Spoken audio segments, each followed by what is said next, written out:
আসসালামু আলাইকুম বন্ধুরা, আপনারা কেমন আছেন? আমি আলহামদুলিল্লাহ। আমি এখানে 2 মুঠা হেলেঞ্চা শাক কোটাকুটি করে একদম ধুয়ে পরিষ্কার করে নিয়েছি। এখন এটা আমি কুচি কুচি করে কাটবো। চিংড়ি মাছ আর নারকেল দিয়ে ভাজি করব। নারকেল দিয়ে শাক ভাজি খুবই মজা। তো এতদিন আমি চিংড়ি মাছ দিয়ে খেয়েছি, আজকে একটু নারকেল দিয়ে ভাজি করব। তো শাকটা একটু কুচি কুচি করে কেটে নিই। রান্না যখন করব আপনাদের সাথে শেয়ার করব। শাকটা ভাজি করতে চলে আসলাম চিংড়ি মাছ দিয়ে। এখানে আমি চিংড়ি মাছটা কেটে আগে তেলের উপর ভেজে নিচ্ছি। তেলের উপর ভেজে নিলে চিংড়ি মাছটা একটু শক্ত শক্ত হবে, খেতে মজা হবে। এর জন্য আগে থেকে তেলের উপর ভেজে নিচ্ছি। চিংড়ি মাছটা ভাজা হয়ে গেছে। এখানে পেঁয়াজ, কাঁচা ঝাল, রসুন সবগুলো একসঙ্গে দিয়ে দিলাম, দিয়ে ভালোভাবে ভেজে নিব।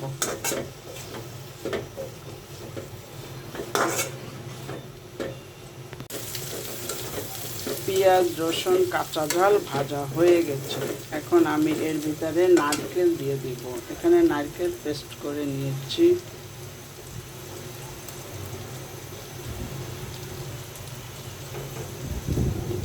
পরিমাণ মতো নারকেল দিয়ে দিব।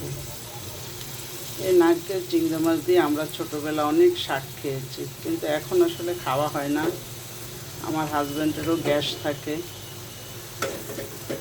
থাকে, যার জন্য এই নারকেলটা তো গ্যাস হয়, যার জন্য খাওয়া হয় না।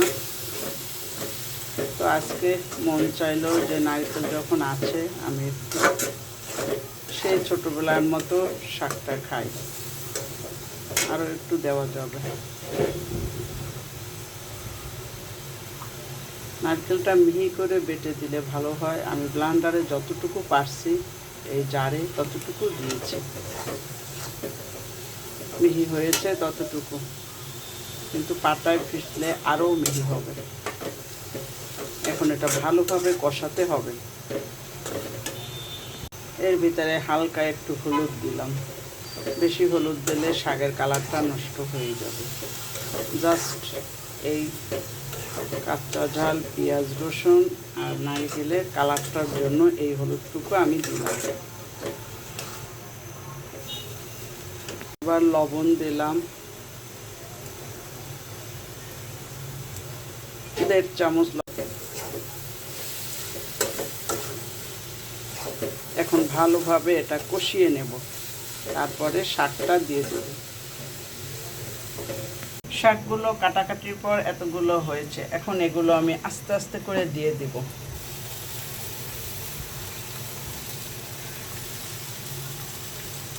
কষে গেছে নারকেলটা। এখন আমি চুলার আঁচ কমিয়ে সব শাকগুলো দিয়ে দিব। আস্তে আস্তে পানি বের হবে শাক থেকে। চুলার আঁচটা কমিয়ে দিচ্ছি।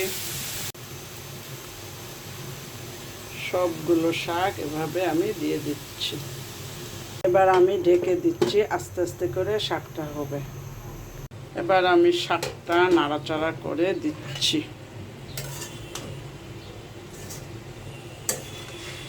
কেমন পানি হয়েছে,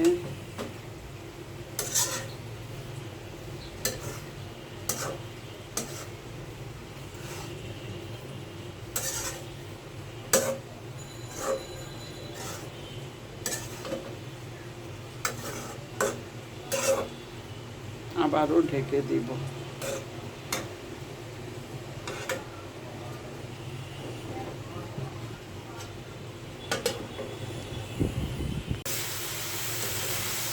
শাকটা আমার হয়ে গেছে, এখন আমি উঠিয়ে নেব।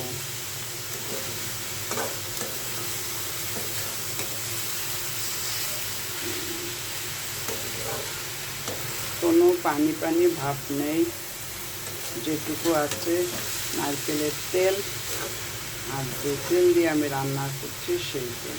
শাকে তো কোনো পানি দিই না, পুরো তেলের উপরেই রান্না করা হয়েছে। এখন আমি উঠিয়ে নিলাম, শাকটা হয়ে গেছে। মাশাআল্লাহ, শাকটা আমার রান্না করা হয়ে গেছে। আমি এই বাটিটা সার্ভ করে নিলাম। খুবই সুন্দর হয়েছে, খেয়েও দেখলাম। নারকেল চিংড়ি মাছ দিয়ে শাক পাক করলে অনেক ভালো লাগে। তো আজকে আমি সেই কাজই করলাম। সবাই আজকে বেশি বেশি ভাত খাবে, কারণ শাকটা তো অনেক মজা হয়েছে। বন্ধুরা, আপনারা সবাই লাইক করবেন, কমেন্ট করবেন, সাবস্ক্রাইব করবেন, বেল বাটনটা অন করে রাখবেন যাতে আমার ভিডিওগুলো আপনারা দেখতে পান। নতুন বন্ধু যারা আমার ভিডিও দেখবেন, লাইক দিয়ে সম্পূর্ণ ভিডিও দেখবেন, সাবস্ক্রাইব করে আমার পাশে থেকে যাবেন। সবার জন্য আমার ভালোবাসা অবিরাম। সবাই ভালো থাকেন বন্ধুরা। খোদা হাফেজ।